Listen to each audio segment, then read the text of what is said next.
Welcome to Redefining Balance for Working Moms podcast, where we believe life balance is possible.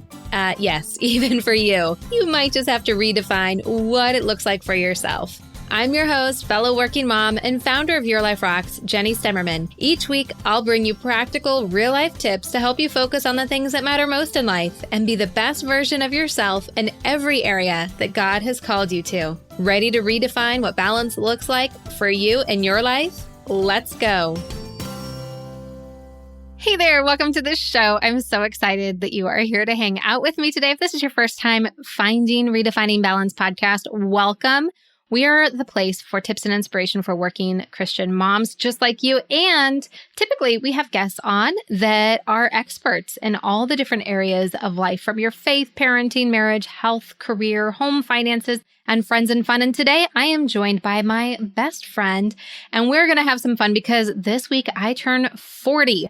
And, you know, it's one of those big milestone birthdays, and my best friend is another coach, and she actually specializes in helping women find their confidence, move through transitionary points in their life. And so I thought, what better opportunity than to have my friend Amber Sandberg on with me to kind of talk about, you know, the different transitions and milestones that we go into life, how that transitions into the way we present ourselves into the world, and really how we can make the most of every season that God has us in. Now, before we get into my interview with Amber, I want to remind you to hit subscribe to this podcast so you don't miss a future episode that we have coming up. And also just remind you to share it onto your social media accounts so other working moms that are friends with you can learn about the podcast and get the tips and inspiration that you are getting as well. Now, if you've not yet heard Amber Sandberg on my show before, she's been on a number of times because, like I said, she's my best friend. She's also the host of the Mom Inspired Show, another podcast you should definitely check out. In addition to hosting her podcast, she is also a travel expert, a style guru, and I gave her that title. That's not a title that she would normally claim for herself. And a coach, like I said, to moms that are going through transition and really just needing someone to come alongside and help with confidence and helping them find direction that they need to go in. Amber is also the mom to two amazing, beautiful little girls and lives in Tennessee. I hope that you enjoy this conversation between me and my friend Amber. So without further ado, let's get into it.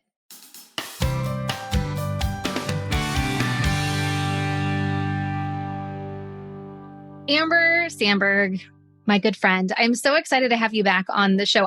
I was thinking this, how many times have you been on the show? A lot, but it's always such a joy to have you with us. But for anyone who doesn't know who you are, share with them a little bit about yourself. Yeah, Jenny, I love coming on your show. It's so fun. And I feel like it's been a hot minute, though, since I've been here. Like, I don't even know when the last time I was here. So I don't know. This whole year's been a blur. Well, yeah, you don't even know what month it is half the time. So No, it's already almost October, it feels like. No, it is. It is almost October. It doesn't feel like it. This is why we're friends. So I'm Amber Sandberg, like Jenny said, and I am the podcast host of the Mom Inspired Show. And I also am a travel agent, but that has been very interesting in 2020 with COVID. And so that kind of just took a whole different direction. But I really love helping moms and, you know, just kind of inspiring them, encouraging them, and any way that I can kind of just help, you know, the mom community. I just feel like we can never get enough help and enough support, especially women, you know, supporting women and moms, just really being there for each other. And this is what I think is so fun about being your friend and just seeing what God is doing in your life, Amber, is that, you know, you've had the Mom Inspired Show for how many years? 3 years, 4 years? Since 2016. How many years is that? I obviously don't know the calendar or math. Well, it's 3 years. No, it's 4 years. Oh my gosh. People are going to be like, can you not do math? The thing is I started at the end of 2016. So that's why I get a little bit thrown off. I'm like, well, you know, when you're counting years. And so I guess 4 years coming up actually in October. So yeah, so almost 4 years. Yeah. And so what I love is that you've kind of had this show about inspiring moms for all of these years and really a strong passion into travel. And I think when you became a travel agent, I was like, it's such a perfect thing for Amber to be doing because it's all about helping people live intentionally and be the best version of themselves and make memories and all of that, which is what you've always been about. And travel is such a huge part of that. But now with COVID, it's interesting to me to be able to see what God is doing with you and really bringing you into your calling of women who are transitioning from, maybe being a younger mom or being a mom of littler kids and transitioning into another chapter in their lives and really helping them build confidence because it is still that inspired living. It's still intentional. It's about making memories, making the most out of every moment that we have. But now seeing you really step into this role that I feel like you've always been for me as my friend and coaching me through transitions and being the best version of myself. So it's awesome to be able to see God using you in that new way. Oh, that's awesome. I mean, it's funny because I was just thinking about like, programs that I might go through and whatnot. And you're like, yeah, I'm really benefiting from you going through this just by talking to you. I'm I'm telling like, you. So that's great. this is my life tip to people. If you want to do personal development, but you don't think you have time for it, get a best friend that's all about that. And from osmosis, you'll get the different program. Oh gosh, that's funny. But I love that we're having you on today because this topic was actually inspired by you. Speaking of mom inspired, as we were talking both through our content calendar and what we both were planning on our podcast. And, I'm turning 40 this week. And so, this was something that you said this would be a great topic and would be really fun to just kind of talk about that transition because I do feel like it's such a big transition turning 40. And I remember when you turned 40, it was a little bit of a transition for you as well. So but I want to ask you because I feel like although it's a huge transition for me moving into 40, Mm-hmm. I'm realizing that there were other transitions that were tough for me too. And one of the ones that was really tough for me was 25. I don't know why, but 25 just at the time felt like I'm an adult now. Right. Even though Yeah. I had already had like my first baby or was I just about to anyway, I was either pregnant or just had Gage, my oldest. Yeah. But it just felt like, oh my gosh, like adultness slapped in the face. And this feels a little bit different. But what about you? What have been some of the transitional years for you as you've been living Y- life? It's funny. This was like last year. Someone was talking to me about one of our trainers at Burn. I work out at Burn, and the trainer was 25, and the other woman said to me, the girl that was 25 was not around. She's like, "Yeah, it's really downhill from here." I'm like, 25. I was like, "Yeah, okay, well, that's interesting." But her point was though, like being really young. You know what I mean? When you think about being a teenager and stuff like that, right? And then 25, it's kind of like life really kicks in, and you graduated from college. If you went in for your master's, you're most likely done with that, and it's like you need to get into the workforce. And so I do feel like that's a big age. John Mayer has a song where he talks about quarter life crisis. I really feel like that's true. Like there is Mm-hmm. a quarter life crisis. And I did feel that at 25. I don't know if I felt like it was a crisis. I think it just stood out to me for whatever reason, but it just kind of was like, where am I going, with my life and stuff like that. And so I do think that you feel that at 25. And man, when I think back to 25, I'm like, oh, that's so young. I wish I was 25. No, not really, but you know what I mean. I do know what you mean. I mean, you just have like so much possibility in front of you and, it's before your Yeah, but body was. but the thing is you have so much more wisdom at this point. That's true. Because that's the other thing. I'm like, man, I don't know if I would want to be 25 and the thought processes and, the thought work that I didn't have at the time and how far I've come and all that kind of stuff.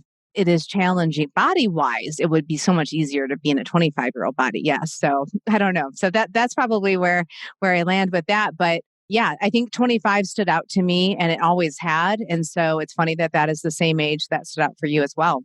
Yeah. And I think 25 for me, I was thinking along the terms. I remember having this conversation with my dad on my 25th birthday when, he called to wish me happy birthday. And I was like, Dad, if I live 100 years, like a quarter of my life is already done. It's Yeah. gone. And then it was like Yeah. pressure on like, what am I going to do with the rest of it? And Yeah. I think that that's really what it was just that realization of like a quarter of it is gone. There's 3/4 left. And that's, assuming I would live to be To 100. 100. Right. And so it's like, oh, the pressure of like, how do I make the rest of this count? And it's interesting, like you mentioned the thought work and that you've done and just how, we've matured and grown as people and just in a different stage of life too, that turning 40, I don't know, like you would think it'd be like, oh my gosh, I'm almost halfway done. But like that thought isn't even there. It's like a Yeah. whole different place to be living from. Yeah. I mean, maybe we'll feel that at 50. Maybe. I I don't don't know. know. I I don't don't know. know. Oh my goodness. So were there any other milestones for you that you felt like it was a big adjustment? Now I know 40 was not that long ago for you. Do you feel Yeah. like 40 was an adjustment for you or no? Yeah, I think 39 is a little bit challenging. I'm a forward thinker, so I think knowing I was going into 40 kind of was stressing me out. I think almost once you're 40, you're kind of like, okay, I'm 40. But I do think there could be times when, once you get 41 and then you're 42 and then you're kind of like, oh, I'm in my 40s now. So that feels different. You're like, oh, here we are. And then, I think about like, oh, once you're past 45, now you're in your late 40s. So now you're getting closer to 50. So that's how my brain works. It's like, oh, so I'm sure people don't always think that way who don't think ahead, but I always think ahead. So yeah. So I think that's part of it. So either the 39 or the 49 or whatever nine you're at, I think that for me was always kind of, am I going to be where I wanted to be at that big milestone? And then I think that's what stressed me out. And for me, I wasn't at 39. I wanted to do so many things that I was like, oh man, I didn't even hit this at 40. And it was so frustrating. And I was like, man. And so, but I ended up hitting it after, which is funny. I'm like, so my advice is don't get hung up on that number, any main number, big number or not, because I don't know. I feel like it can just stress you out and you just don't know, like the thing that you're working on could come right behind it. So it really doesn't matter. Yeah, yeah, that's true. And it's interesting that you said that because I remember when I turned 36, I was like, oh, I'm in my late 30s now. Right. Right. Yeah. That's And what it I was, mean. Yeah. yeah, but like 39, like it was not like, it wasn't like, oh my gosh, this is before I turned 40. Like I still Yeah. feel like I'm holding on to like, I'm still in my That 30s. three. Yeah. Yeah, The yeah, three yeah, in front yeah. of your number. Yeah, exactly. But then as soon as I turned 40, now that I feel like it's been, I would say like maybe the last month or so, I've been Hmm. kind of thinking like, is that appropriate for a 40-year-old? Or as a Yes. 40-year-old, should I be doing that? Should I not be doing that? And I've always been a proponent of not shoulding, Doing it. like Should, comparing to, you know what I mean? right. Like having that comparison of what is right and what is not right. Cause I truly feel like whatever's right for you is right for you. But, it does kind of get me thinking a little bit about like social normals and just who do I want to be as a 40-year-old? And am I truly living into that? Yeah. I just kept thinking about our discussion on overalls. So let's talk about that a little bit. So Amber's my go-to person that I send her pictures when I'm shopping or when I'm getting dressed and being like, does this look okay? Or what kind of shoes? Cause I've missed that whole, when I was younger, I used to say I've missed the girly girl gene. Yeah. But I'm just never someone who's like, oh, how should I do my makeup? Or like, I just don't know. I need other people to tell me. And so Amber's always been my fashion person that I send pictures to. And she sends me pictures when she's shopping, like, hey, I think this would look good on you, or I think you should look at something more like this. And I told her I saw a woman that looked like she was about my age the other day, and she had overalls on. And I remember loving overalls when I was in high Yeah. school. And so I asked Amber, can I pull off overalls? And you said, I said, I don't really see people wearing overalls over 40. Like, I just don't. I really haven't seen. I think they would stand out to me. I would probably be like, I told Jenny that I think a safe bet that is, I think, equally as cute and could be more age appropriate is a cute romper. And there's really soft denim ones that I've seen that are super, super cute. And to me, it doesn't seem like you're trying to look like super young. That's what comes across. Now, I'm not going to say that, like, I'm sure a model like who's 5'9" and 110 pounds, she could probably pull it off. Like, I mean, and it looked amazing, right? But like those models, most people don't have those body types. So a lot of clothes that they wear, even if it's not like super in style or whatever, they can pull off things that, an average woman just cannot, and so I feel like sometimes we might see things on people and be like, yeah, that looks really amazing. I mean, I could see Kim Kardashian in a two-piece bathing suit and be like, yeah, she's almost 40. Cool. I'm going to go put that same bathing suit on. No, I'm not. It's so true. It's so true. And it's interesting because being someone who's 4'11", 5 foot on a good day, whether it's in style or out of style, I see tall people wear stuff all the time that I'm like, that looks amazing. And then I put it on me and I just feel frumpy and weird Yeah. or it just doesn't fit right at all. Right. Yeah. Right. There's just different things that we can't pull off being shorter and that taller people can do it. And it doesn't make them look so tiny. Like, it doesn't make them look like they're 4 feet. Right. Yeah. Exactly. And if they were to be cut off, it would be fine because they're so long anyway. It's not cutting Hmm. them off and making them look heavier. Right. Right. So here's a question I have for you since we're talking about style and what to wear. Because one thing I've definitely noticed as I've been approaching my 40th birthday is that my desire for style has changed, or the things that I like, if I'm shopping, the things that I'm not naturally like gravitated towards has definitely changed. And the way that I want to be presenting myself, I think is changing a little bit too with I'm aging. But I was just kind of wondering, do you feel like that kind of a change or a shift has more to do with an age milestone or a season of life? I definitely think a season of life has a big deal with it because here's the thing. You had your kids when you were young. So I had my kids when I was older. So I had my kids 33 and 36. So when you were 33 and 36, you weren't trying to wear a nursing bra or whatever kind of shirt to finagle like nursing and whatever, or having toddlers that like love to run and put their mouth right on your jeans. Like I can't even tell you how many times I look down on my jeans and I'm like, wait, why do I have like a mouth shaped peanut butter mark on my jeans? It's because it's Serena. And so I feel like based on your kids' ages, you may be wearing different things. Also, if you're a stay at home mom, you're going to be wearing different clothes than if you work outside the home. And so I do feel like that is the biggest indicator of like what people are wearing.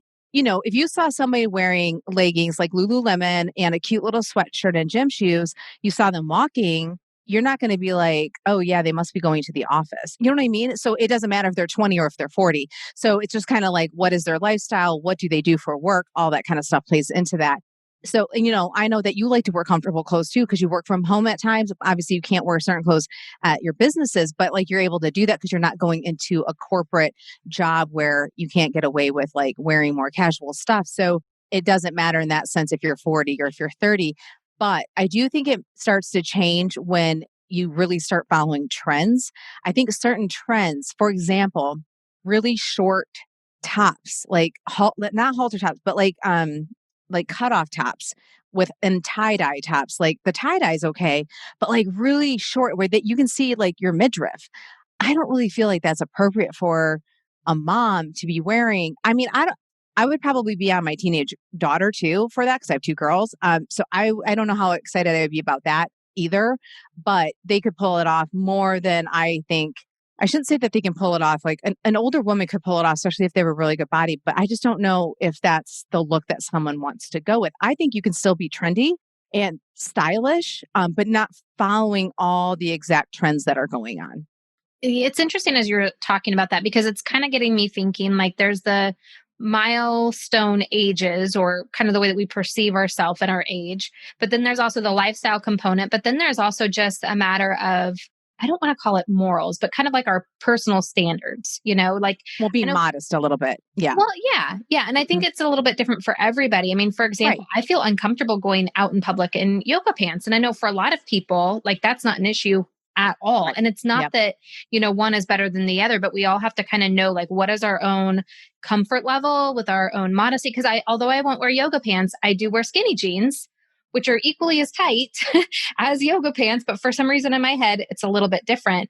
But the other thing that was kind of an aha moment as you were talking about that is I remember when I was working in a corporate office either every single day or I was traveling and meeting with clients. And, I loved wearing blazers and high heels. And like I was all about the blazers, Right. and the high heels, Yep. and pairing them with jeans because I've always liked being a little bit more casual. But I really loved that look. And then I feel like when that transitioned and I started working more from home, I was like rebelling against all of that and went ultra comfort. And now that period of time has like been substantial, I'm kind of more moving back towards my roots of wanting to look a little bit more put together and polished. And so I feel like some of that is just a little bit of I don't know how to describe it, but it is a little bit more of like a season of life. Like once you've done something for a little bit of time, you can do it because it's like, oh, I can finally do that. It's kind of Right. like when I got pregnant. And I remember my doctor telling me, you Don't can't remind me. diet. You can't diet when you're pregnant. And I was like, oh, in my head, I heard eat chocolate cake because I said, don't diet. So I was like, Yeah. oh, eat chocolate cake. And I gained 85 pounds in my first pregnancy. So it was kind of like, oh, I don't have Yeah. to wear high heels Right. anymore. So therefore, Yeah. I'm going to live in sweats.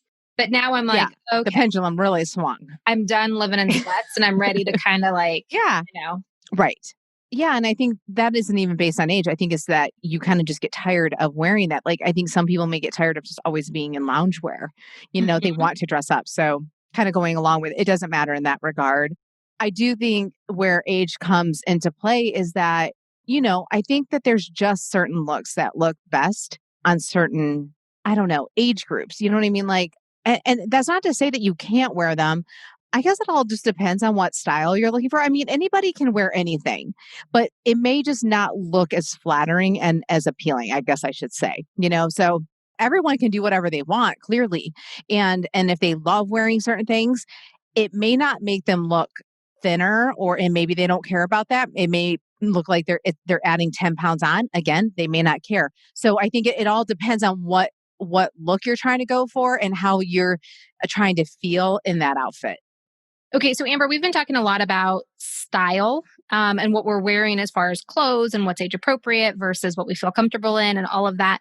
But there's so much more that goes into that. I've noticed for myself as I've gotten older, even just like my health goals, the things that I'm gravitated towards for like beauty products or makeup or skincare, it's a little bit different. Whereas before it was all about what looked good.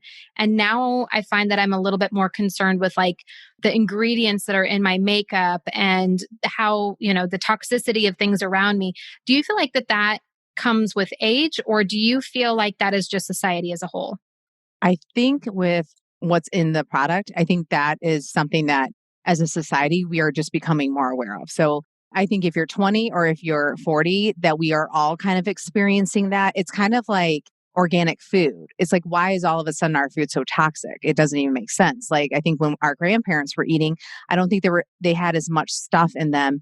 So now we're having to really figure out what's in the food when I don't even think this was a problem back in the day. So same with makeup and skincare and all that kind of stuff. We're like, well, what are they actually putting in it? And it's because, we're buying stuff from China and we're trying to keep costs down. And so therefore you put cheaper ingredients in because people want to pay less, of course. But then if you're really paying attention to what you're putting in your body, on your skin, you're probably going to have to pay more money to have more quality ingredients. So I think that's a big component. It's just because we're becoming more aware. Now, I will say if you're 20 and you're 40, and you have two different incomes, you may not be able to afford that. You may be aware of it, but you're like, yeah, I would love to do it, but like Wet and Wild costs $2 to buy like an eyeliner versus like a cleaner product might be $20. That's a big difference when you are very limited on your budget. So I do think that's where that plays into the age difference. Yeah, that's a good point. That's a really good point. Because I do remember when I was younger going into like, any drugstore and just loving, Right. like looking up and down the aisles and stuff. And now, there's only certain companies that I will buy from. And it is a little bit more costly. But again, Yeah. I'm more concerned about the ingredients versus just, oh, I really like that color of lipstick Right. or whatever. Yeah, I know. I wish everybody would just start getting on the same page because then hopefully the cost would actually come down and then we have more options to pick from, right? Instead of just always having to buy from certain brands because that's the only one that has the best ingredients in them. You may see something, you're like, oh, I really love that color. And you're like, oh, do I really want to do it? Yeah. Yeah, exactly. Or like a skincare, like it will tout that it does something, but I'm like, well, but what are the ingredients? I don't know. Yeah, right.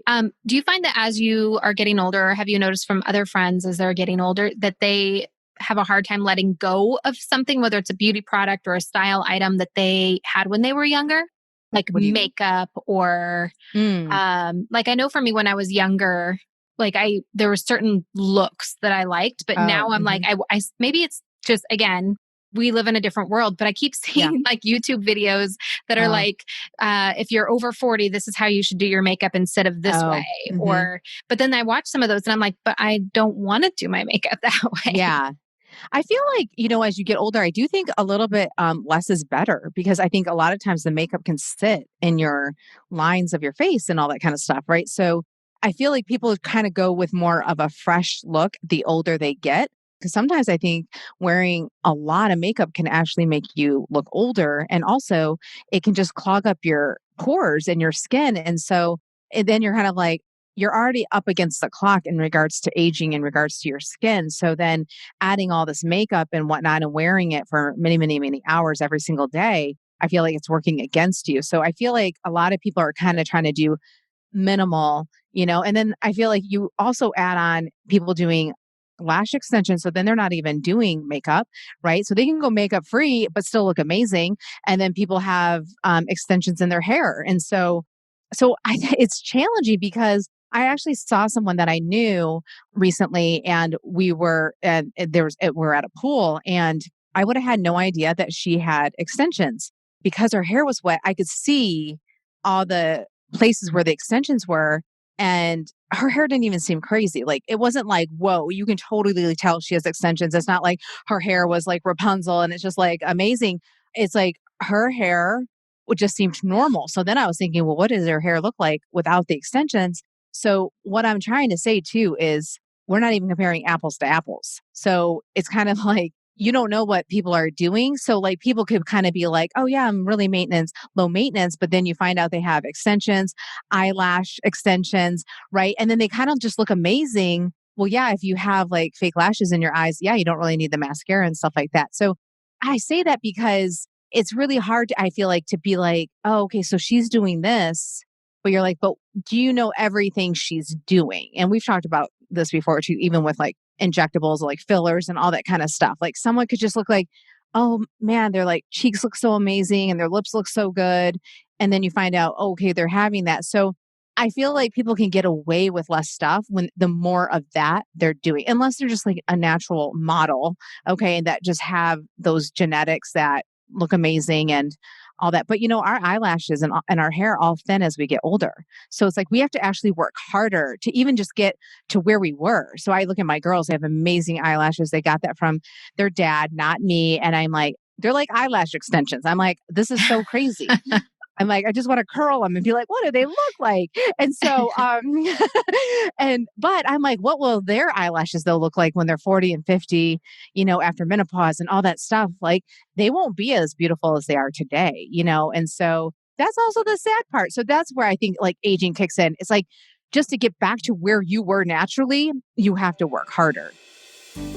Okay, I know I'm interrupting myself, but I did want to say, because it's my birthday week, there is one small ask that I have for you. And if you could go over to YouTube and just subscribe to our YouTube channel, it would mean the world to me. It would be the best birthday gift ever, and it is totally free. Now, the reason I want you to go over there and hit subscribe, because we have a ton of content. Not only can you find all of our past episodes of the podcast broken out into playlists of area of life, that means that you can binge listen to all of our past podcast episodes about your career or your faith or parenting, marriage, home, finances, any of the 8 areas of life. We have you set there.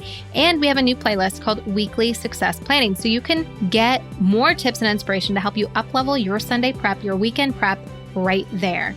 Plus, I have a goal of reaching more working Christian moms before the end of the year. And by hitting subscribe, it tells YouTube that people want to learn about the tips and inspiration and that working moms need this information. So go ahead and share it out. We also have videos that go live every single Thursday. So not only can you find the podcast on Tuesday, but an extra bonus material on Thursday to help you excel in everything God has called you to. Really simply, you can go to yourliferocks.com/YouTube. That's yourliferocks.com/YouTube, or you can click the link in the description for the podcast that you're listening to right now.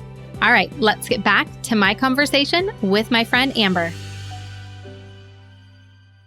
Yeah. And I feel like that is, I think right there, nail on the head. Like the hardest part about aging is that I want to age gracefully and I want to look the best that I can where I am at now. I mean, I can't go back and be 25 again in the way that I look. I'm going to look 40 or, at least I am going to be 40. So I think that it is hard because you are kind of like trying to balance between embracing where you are and the things that God has done in your life and just the wisdom that you have and who you are as a person. But still, it's hard to kind of quiet that voice in your head that's like, yeah, but your hair is thinning or it's turning gray. Or, when you're looking in the mirror and doing makeup and you're like, oh, those creases. And now the makeup's settling in the creases. And I want to wear overalls. But, and it's just like you kind of have like this argument within yourself or this conflict within yourself of of what is the right way to age gracefully. Well, it's interesting because a lot of people like have lines on their foreheads, or they have those the lines that look like they call them something. It's between your eyebrows. It's like deep lines. Mm-hmm. Okay, so I don't have those. My husband does, and so I think it's genetic, and then also how you probably hold your face, like if you're concentrating and stuff like that. But for me, it's more that I have lines by my eyes, and I was telling my dermatologist she was doing a yearly scan on me, and I was like, so what? Was I just not supposed to smile my whole life? Because she was saying, I was like, I don't like, I'll look at other people and I'm like, how do they not have as many like smile lines? And she's like, well, maybe they just weren't smiling. I'm like, well, I guess they always say that resting, face. And so I don't know if Mm-hmm. people know what I'm saying. Let's just call it a resting mean face. And Yes. so I'm like, I guess I could just have a resting mean face and to keep my whole face from not making expressions. So yeah. So I don't know. It's like so challenging because I'm like, my eyes like show that I have probably smiled and I have smiled like a lot throughout my life. Like, I generally do smile and I'm like, yeah, now I'm paying the price for that. Great. Mm-hmm. So, Yeah. something nice is like now showing up as a negative, which sucks. So yeah, and I think that's the thing with aging.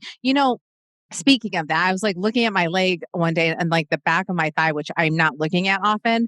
And I was like, oh, there's like a blue spider vein there. Like I have them like throughout my legs. I mean, they're not awful by no means, but I didn't realize I had one there. And I was like, seriously? I'm like, come on. And I think they're just going to keep popping up more and more as I just get older. And I think being pregnant and having kids kind of push that. So now when I look at someone's legs, I'm like, they look so amazing, their legs. I'm like, I don't even see a vein on it. But I was telling my dermatologist, and she's like, well, you can get that fixed. And so this is what I'm saying. You have no idea what people are doing. So they could have really great genetics. They could have great genetics and they're doing something, or they may not have great genetics and they're just doing stuff like to kind of like make themselves look really good. You have no idea. And I think that's really the challenging part. And then, and then you also with the social media, especially with Instagram, you have so many filters. Oh, yeah. So I've seen it that people have left the filter on accident and say maybe posting of their child. And then it's like, oh, wait, that doesn't look like, and they forgot to take the filter off. Oh, So my what does that tell goodness. you? You know what I mean? So I'm just saying that it's like, they may not even look like that, like, because they're putting a filter on. So I say all of this that it just, I say, if you were sitting in front of me, I would be like, you know what? Just do what makes you feel really good. You know what I mean? Like, I mean, whatever that is. I mean, no one can really say what's good or not. I mean, some people may be like, oh, I'm letting my hair go gray. I'm not going to color it. You know what I mean? It's like, where do you draw the line of what do you change versus like, oh, we should really love ourselves the way we are. And so if you gray prematurely, then you should just love yourself because that's how God made you. I mean, this is where I think it's challenging. I have friends that have grayed in their 20s. So should they have just let their hair grow gray? I don't know. But my point is, I feel like you should just do, whatever makes you feel good. And I feel like only you can know that really. You know what I'm saying? So I don't know. I mean, obviously we've seen people who go too crazy and then we're like, whoa, but But I I don't do think think most people are like that. I do think you have a valid point, though. And I feel like that's a beautiful thing about the generation that we're in right now is that I feel like there is a lot more grace versus maybe my mom's generation, or maybe it was just, the way that my mom took care of herself versus the way that I take care of myself. But I do see that there is a lot more grace. For example, there is a huge trend of people who are letting their hair go gray and not dyeing it and just letting it be.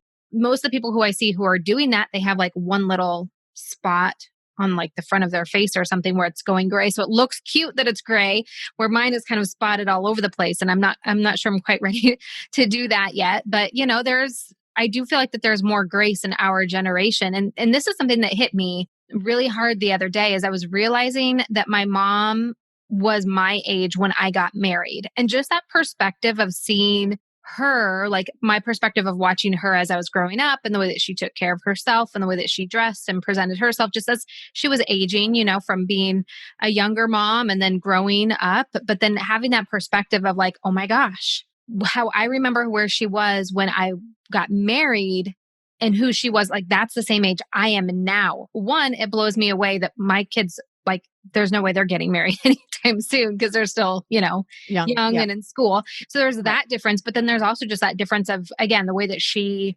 presented herself to the world and the way that she was aging at 40 and the way that I see myself aging at 40. I don't know. It's just a very interesting perspective, I think.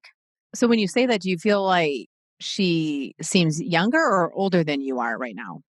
I feel like older. Mm. And maybe that's just the perspective of a child versus a Yeah. parent, Yeah. to a parent. I But do I think so. but I also think about just, the surgeries and the way that she took care of aging, I'm Hmm. using air quotes as I say that, Yeah. because like you said, you can get a ton of stuff done. There's a lot of things I probably need to get done, but I'm not wanting to necessarily go that route where she kind of took every opportunity to help herself be younger. And even, like my stepmom, I joked with her, I told her, gosh, can you believe I'm turning 40? And she goes, I can't, because I'm 39. So how is that even possible?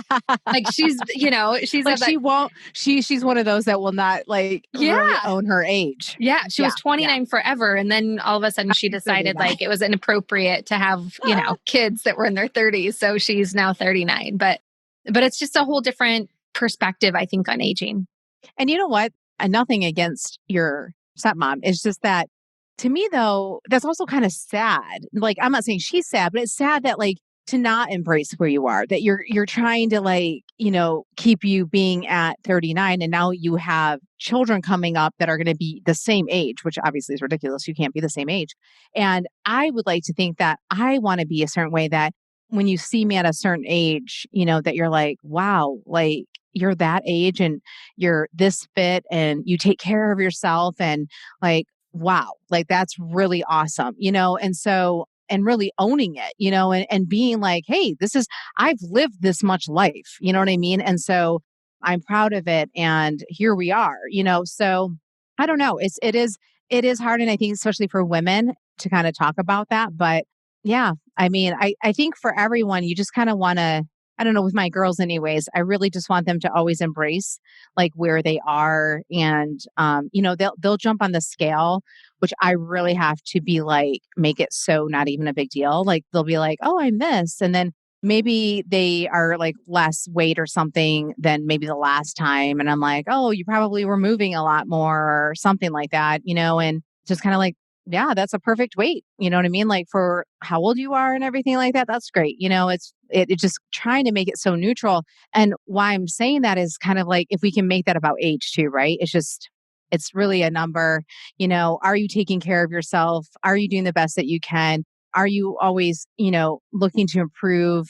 And I don't know, just living your best life. And I don't know, you could be, because you could really be younger and having a really sucky life. You know what I'm saying? Totally And true. Yeah. And I do think that there's something to be said for really embracing the season that you're in, knowing that God has good things for you in that particular season. And kind of going back to, being 39 forever, I think too, a big part of that is there is a cultural shift of just embracing where you are. Because I remember growing up, you would see that kind of stuff all the time. 29 again, 29, 39 again.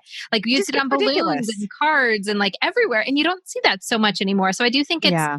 a blessing of our generation that in the culture that we are aging in, that it is a little bit more embraced, but there is a little bit of that mental, psychological piece of it of letting go and embracing truly where you're in. Now, I know that this is, I didn't prepare you for this next question. So, Okay. but I'm going to throw it at you because I think that you're going to have some really good answers. So if you were coaching someone, AKA me, Hmm. who's kind of going through this process of, I want to age gracefully. I want to embrace my 40s and make it the best that I can make it and really feel good about where I am in my life.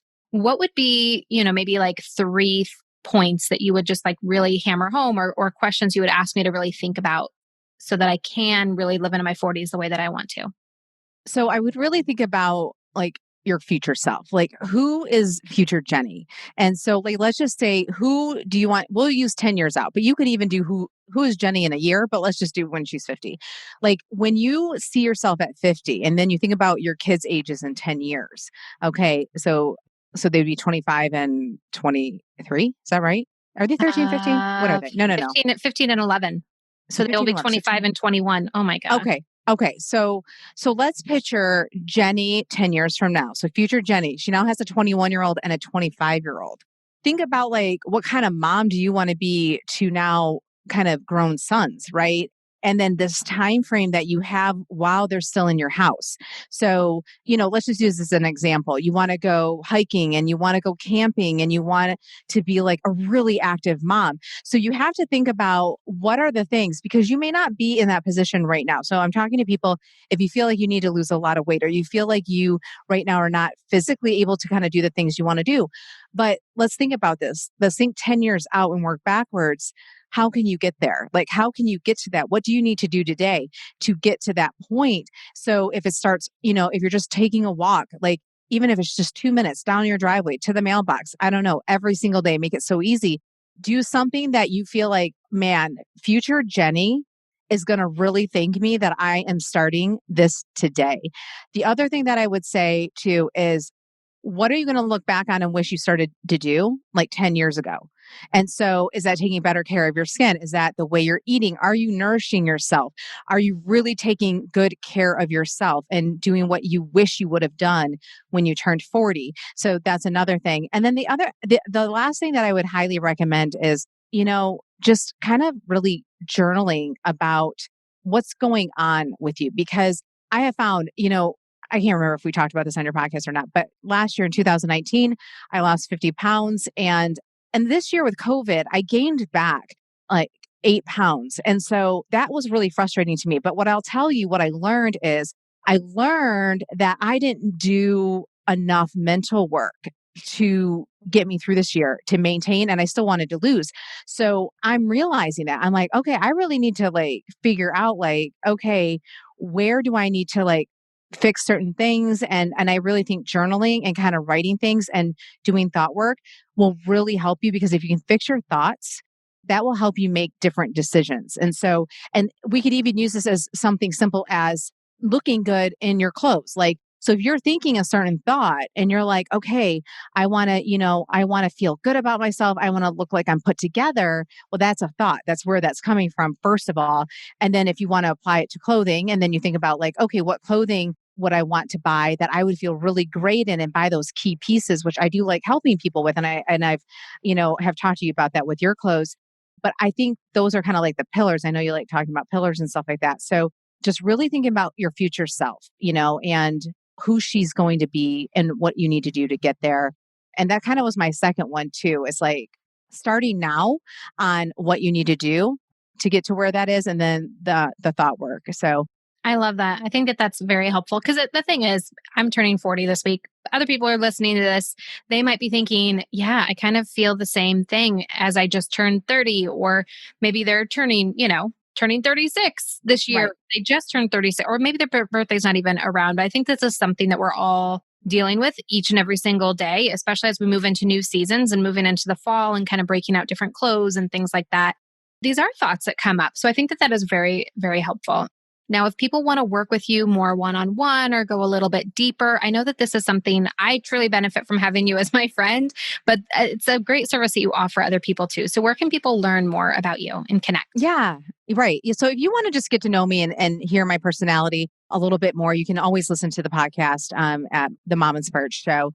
Just to kind of get some feelers out for me. And if you want to work together, I would love to, set up an appointment and we can kind of just see if we would be a good fit for one another. So you can email me at Amber at mominspiredshow.com. So that's Amber at mominspiredshow.com. And I would love to just kind of talk with you and see, what might be a good fit. And I really, like I said before, I really love helping moms out and kind of just helping them figure out the best steps to lead, the life that they're really wanting to lead. I love it. So make sure you guys check out Amber. We will link to everything in the show notes page. She's also in our Facebook community, so you can find her there as well. Amber, thank you so much for coming on the show. It's always amazing to have you on. It's always, honestly, it's a little bit weird having you on because I'm used to talking to you without an audience.